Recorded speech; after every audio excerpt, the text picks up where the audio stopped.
Welcome to another episode of GymnasticsVille. I'm your host, Midknight Robin, over here rocking the Sixers hometown team. That's right, we got a great show in store for everybody in the bird's nest. We got two compadres over here, all right, over there, all the way over, wearing the purple shirt from Orlando, Florida. The action figure, Kerry Adderly. What's up? I'm good. I think I was pointing the wrong way. I was trying to point towards the next guy and let him know that I'm going to win this debate. You can't even face the right way and you think you're going to win today. Okay. That was the right way. Okay. I thought I had it. All right. Okay. And next up, in the middle, who's not even looking at the screen, from Australia, Taqiy Abdullah-Simmons. How you doing? Yo, I'm doing good, man. It's good to be on the show. It's good to be doing this face-to-face, so that's good stuff. New world. Yo, heck yeah. So, first of all, I just want everybody to know, great show in store, but we have a Nissan Emery Award winner coming up this week on GymnasticsVille, the 2020 champion from the Happy Valley, Penn State. Who is it, Kerry? Who won the Nissan Emery Award? I'm making sure you're ready to go today. Steven Narosic. Did I say it right? Neurosic. Yeah, Neurosic. I added a little data on there. Narosic. Yeah. It's okay. He's gonna be on the show this week. I'm looking forward to it. The last 3 years, GymnasticsVille has had Nissan Emery Award winners. First, it was Sean Melton, we had Yule, and then now Steven. That's right, I got that right. Yeah. Great. Well, today's topic, guys, is something I've been thinking about over the last few days, and I'm not sure we've covered it yet. And obviously, gymnastics is one of the hardest sports in the world, all right? But what I want to talk about today is what is the hardest event to master in elite men's gymnastics. I'm going to say elite, very specified to that, the highest level you can go in gymnastics to be mastery of the sport, all right? And the first, when I think about this, guys, the hardest events to master is, I have two events, and I'm not sure which one is which, and maybe you guys can kind of let me know if you agree or disagree, but I think vault and high bar are the two hardest events in gymnastics to master elite gymnastics. I don't know, Taqiy, look at me like that. Do you disagree? Yes, I disagree. What do you think is harder to master than vault or high bar? To be honest, I think floor is definitely harder than vault. And then, I would say, yeah, you can use high bar. If you're saying two events, I thought it was just what is the hardest, which is not two events. Well, those are pretty close to me. I feel like it's like, well, you got to pick one. 1A, you got to pick 1B. You can't say the topic is what is the hardest event. Well, this is what I'm going to say. I'm going to say the reason why it's vault is because of the fear factor. Okay, that's number one. Number two, the fact that you have no time to think, and if you think, you a dead man. Like, you got to run fast, you got to hit. Like, if you black out on a vault, yo, you're done. You're done. You black out in a tap on high bar, you're done. That's at least high bar leading up, you have swings, you have giants, but for vault, it's just fast from the get-go. It's like, boom. No. Vault, I wouldn't say that at all. Vault is, such a power event. So, mastering of power, yeah, it's hard to attain, but it doesn't take nearly as much skill to be, to master vault. And part of mastering something is elite level is like the skill involved. And the skill level and mastering of one skill is one skill. Other events have 10. You're trying to master one skill. That's it. So you have multiple things to pay attention to. It's like you can't be great on high bar if you just do one hard release. That's what vault is. One hard release. Yeah, but it's a different type of release. So what do you think, Kerry? What do you think the hardest event to mastery? Well, I want to kind of keep, hear what Taqiy has to say about the mastery, because I think the thing is, and what is the mastery? Is it the highest difficulty and the highest execution? Is that the mastery of the skill, or is it of that person of being able to literally what's their max out, and being able to do that hardest skill. Absolutely, best, kind of almost like when we saw Kohei do that Yurchenko 2.5. Like you had almost nothing off. You know what I mean? And yeah, but again, that's what I mean. Like, what's the mastery? Is one skill. Well, it's the only thing with one skill. It's like how can you say you've mastered high bar if you just do one great release? You know what I mean? It's like to master an entire event. If you were like vault, if you learn how to do like 6-7 different style vaults, like all at a very high level, then I'm like, sure, but that's not what it takes to even win vault. Well, I'm talking about mastery though. But what I'm saying is this. I've done all styles. The greatest. Yeah. I mean, how many vaulters can do 3 different amazing vaults? There's not many, but there's a lot of high bar swingers out there that can do like a lot of different type of releases. But you rarely see someone doing your Yurchenko double pike, soup full in, front handstand double pike half out. Like what person can do all 3 of those vaults? Would be mastery. I feel like that would be mastery at that point, because that has never been done in gymnastics. And that should be to say, all right, well, the vault finals now, and now you just don't get 2 vaults. You have to do 3 vaults. You have to cover Yurchenko style. Yeah, but front entry. But you can do that with every event. You can say who can do Gaylord, who can do Pegans, who can do Deaths, who can do all the Yama sequence, who can do all the turning elements, who can do the Ferris on high bar. You know what I mean? You could do so much on other events. It's like, there's a lot of different hard vaults, but there's also super hard skills in every category on high bar or other events. So it's and there's way more people can do high bar skills than traditionally a very hard vault. More people just can't do that vault, but some people with that same body type could maybe do more skills on high bar. That's why you can see, like I said, you use Kohei as an example, because Kohei's competed the greatest level of high difficulty vaults. But there's multiple hard skills on high bar that no one's ever seen. I've never seen that guy do a Carballo on high bar.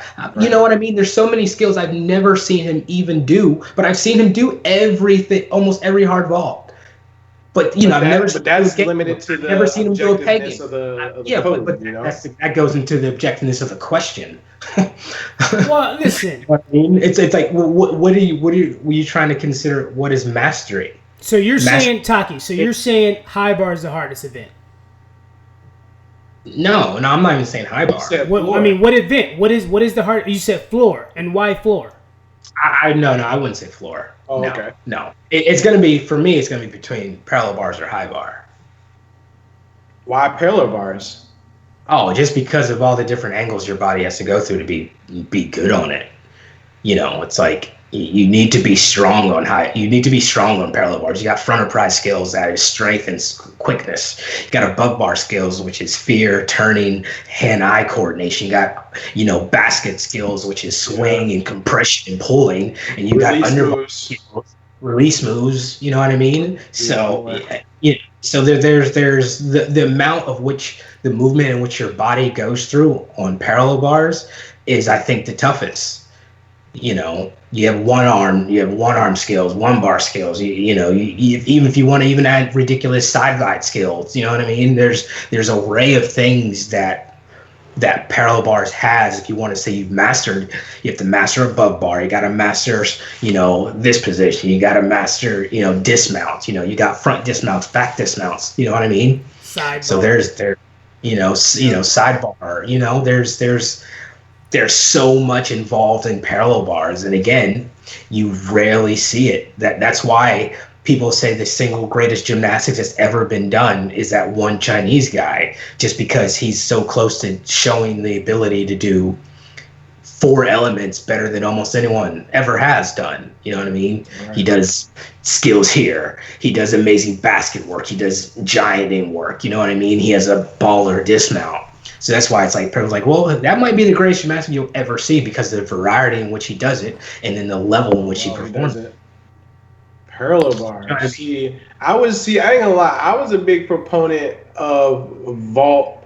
I hadn't looked at vault in a way that I think Midknight had brought it to my attention, and in the shortest amount of time, because even in parallel bars, and obviously that's very difficult to do, but in a very short amount of time, a lot is happening. Obviously even in a single skill, but for vaulting and the different variables of having to actually hit the springboard and whether you're hitting the springboard forward or backwards, being afraid to do it, injuring yourself, injuries, short landings, the precision on that, where if you're shorted, you're done. If you're over rotated, I think the fear factor is the biggest factor for vault.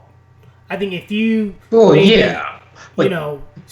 ask any gymnast around, what's the scariest event on the highest level that you do, they probably like, so much can go wrong on this vault. And it's such a short amount of time. But that, your greatest, you can't, yes, you have to take, fear factor and greatest potential of having catastrophic injury into account.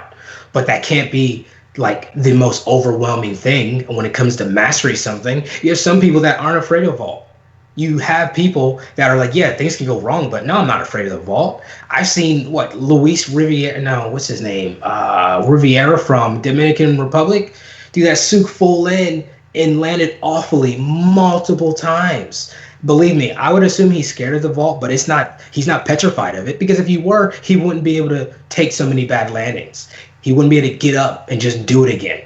So yeah, there is the fear factor, but that can't be the thing that's like, well, yeah, because it's also scary. Be your last vault, though. It could, very well, but that's a lot of things in gymnastics. You know what I mean? You could let go earlier on a Miyachi and crack your head on the bar. Yo, what's a Miyachi for our audience? What's a Miyachi? Double twisting layout Kovacs. Dang, that's a Miyachi? No, you ain't catching me doing that. What? Yeah. Yeah. So exactly. Yeah. Exactly. So you do that wrong. You do that wrong. You know what I mean? High bar. You let go of that bar. You land on your neck on the bar. You're done. I agree. Kerry brought this up conversation earlier today. He was like, high bar is the event that I have JO kids quit gymnastics. You know what I'm saying? Yeah. High bar, one of those events like, I'm not going around that bar today. Or ever, for that matter.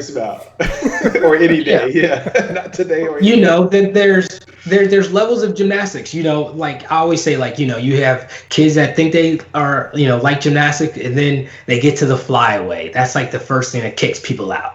You know what I mean? It's a flyaway, the giant. And then there's the level after that. That's turning over a souk on vault. That is the next thing.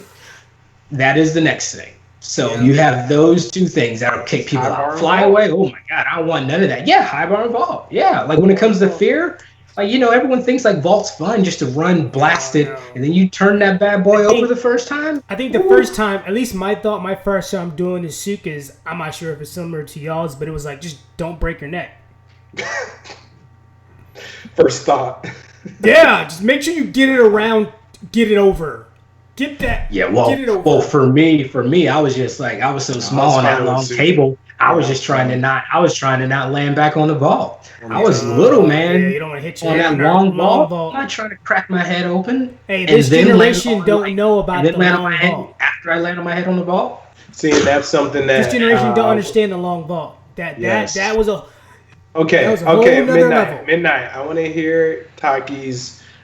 He already kind of started a story, but please give me another story, or just what you think about when you had the long vault and you're standing at the end of the runway and all you see is this square sitting in front of you and a springboard. What were your thoughts when you had the long vault? You were asking me? Sorry, my sound cut out. But what were your thoughts? What was I thinking? All right. When I was first starting, I remember I had a hard time with my steps as a kid. I remember that. Like I was so inconsistent with my steps. So inconsistent with my steps. So I was thinking, first, make sure you get your run right, But then the more you think about your run, the worse your run gets. Yep. So you kind of just got to go. Have you heard of off the wrong foot? That was something also brought up when you started the vault and you've already heard of off the wrong foot. You wouldn't go? No, I wouldn't go. I'm not hurling off the wrong foot. I've done that. I've done that in a competition before. I might have done that once ever. But I'm not hurling off the wrong foot. Because then it's gonna jack up how my shoulders are squared when I start to turn. No, I'm not doing that to myself. Because then I'd probably think about round offing the other way. Because I think like I hurdle is like when I do a round off on floor. So if my first leg is leading, even though I'm meeting them together, not like floor, but then I'm like, oh, I'm cartwheeling the other way, and I'm not doing that. So I stopped. So I would think about making sure I got my second hand on the table because I didn't want to do one of those Trent Demuses. Even if he did it on Yurchenko, I want to reach too far. Okay, wait. I want to know, if you're watching, comment below and raise your hand if you've ever took the wrong steps on vault. All right, you were running down and either you hurled off the wrong foot or if you just balked and just went off. We brought up Darren Meeker. His foot slipped, and that's the danger and fear part about vault. Just that before you even get to the event, you gotta do that part before you can even do the event. And so much can go wrong just before you even hit the vault, So that's why that fear factor in vault is, I think, it's so great. So before I even started gymnastics, it was Trent Demus that showed me how crucial vault is to get it right. And if you don't get it right, you're not gonna make it. Yeah. Trent Demus. I'm not sure if that was 91, 92 when he completely missed the backhand. I think it was 91. Completely 91. Missed it. Well, surprisingly, he got further than I thought by missing his hands. He actually made it around somehow, somewhere. Yo, man, he did the most air block of all air blocks. Both hands missed. Yeah. But if you watch that run, it's like you said, Kerry, started with them steps, man. He was stutter step like a mug. Like he was playing Nintendo pads. So much going wrong. So much downhill. So much wrong. But yeah, man, kudos to him. He got back up and did another vault. He did. That's the thing. That's the thing about elite level athletes. They will put themselves through some stuff. That makes me bring up, obviously the most historic, gymnastics moment, I think, for the U.S. was Kerry Strug landing that vault on a broken foot.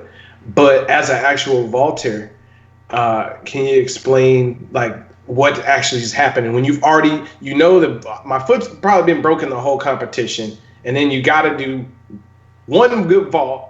You don't do a good vault, so now you have to do a second vault. Can you put yourself in that mind frame, Taqiy, of just the amount of probably pain and adrenaline? It's a nice mixture.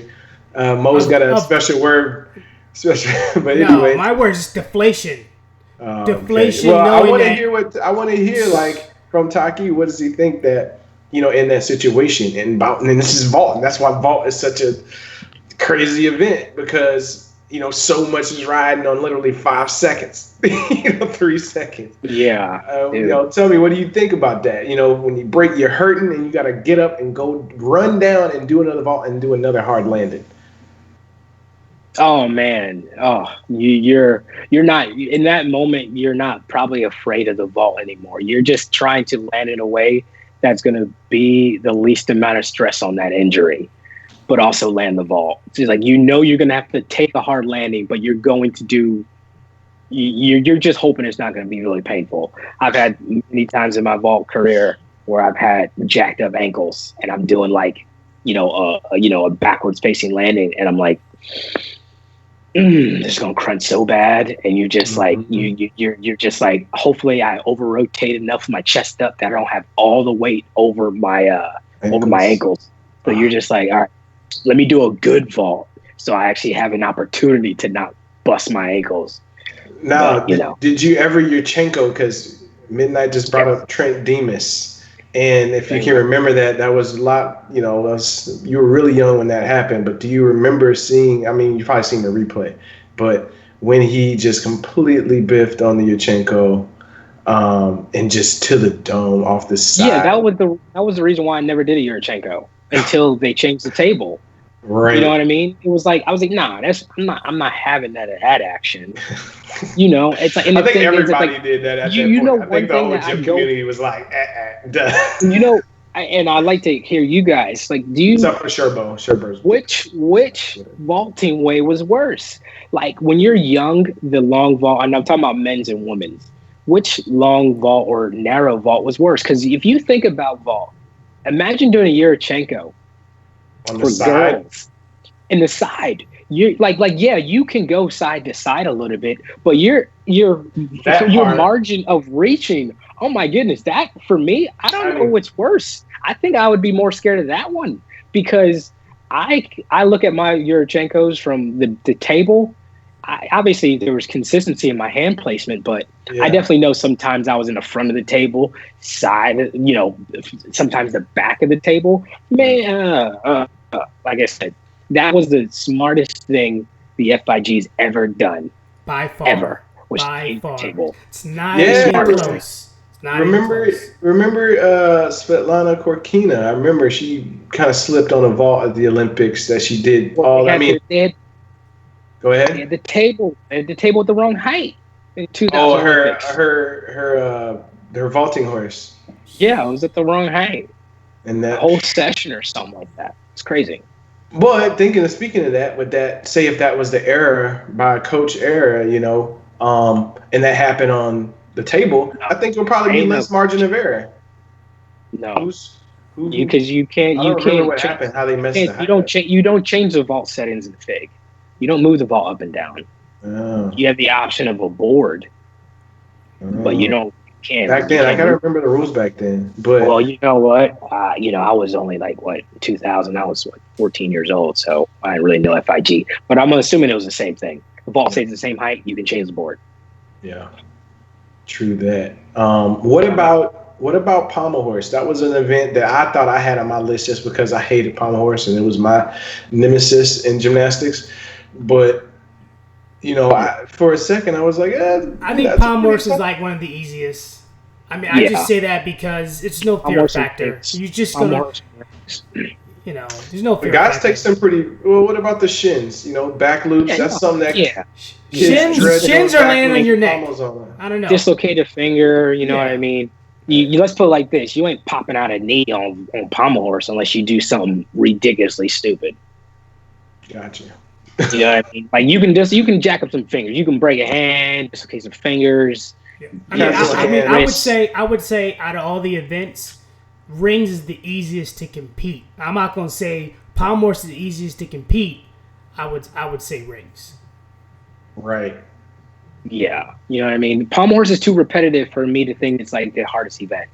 It does this all the time. You know what I mean? And then, it's a circle. Like I'm not trying to tell people that are amazing on pommel horse, you ain't nothing. Like, believe me, I wasn't. It was my weakest event. In my head, I sucked on pommel horse. People want, but I don't think that was because it was the hardest to master. It was the hardest for me to pick up and master because of just my overall understanding. But, it is the all right. This leads me to this. As a, if you're a casual fan of gymnastics and you want to start gymnastics, and say you're a new beginner, maybe intermediate to gymnastics, a little bit about it, you could do a backflip on a trampoline or something. To master something, what would you say would be the most challenging event to start off on if you were to be new to gymnastics? Pommel horse. Everything else is natural. No, I disagree with that. Are we talking? What level of fitness is this person? Yeah, able-bodied adult. You're an adult, pretty fit, or teenager, 14, 15, whatever. You're able-bodied. You're in relatively good shape, and you're picking up gymnastics, and you want to. And what level are we talking about? They're getting to. You know what I mean? No, just mastering an event, any event. From a late beginning? Man, that's going to be, no one's going to do that. No one's mastering an event from, pommel horse would be the easiest event to master from a late start. You know what I mean? You know how long it takes to acquire the understanding of a high bar swing and taps and stuff like that? Parallel bars? Palm horse, if you learn a good circle, you can start playing around with travels and stuff like that. You can play. You can't play on high bar until you know how to have you got a good giant. Being all bust out no stalder, you blow your back out. You know what I mean? Like you need to be flexible. Pommel horse, like I thought we were talking about from a kid's perspective. If you're having like what about kids that come in, at the very early age of 5 years old, what's the hardest event to pick up? I think it's that circle. That circle. Yeah. If you teach compulsory gymnastics, it's out of all the routines, it's that circle. Yeah, but once you pick up that circle, they go from 1 to 50 in like no time. Some kids. Very true. You know what I mean? Yeah. So that's why that's also is because it's the most repetitive action event. But kids, you teach them how to do a swing. How long does it take to do a giant? How long does it take to do a dismount from a giant? There's all of that stuff. Who do you consider, when you watch a little kid do gymnastics, who do you think goes the furthest in the sport? The kid that's amazing on palm horse, or the kid that's amazing on high bar? I don't know. Sometimes you get those kids that are really good on pommel horse, and it kind of resonates to their other events.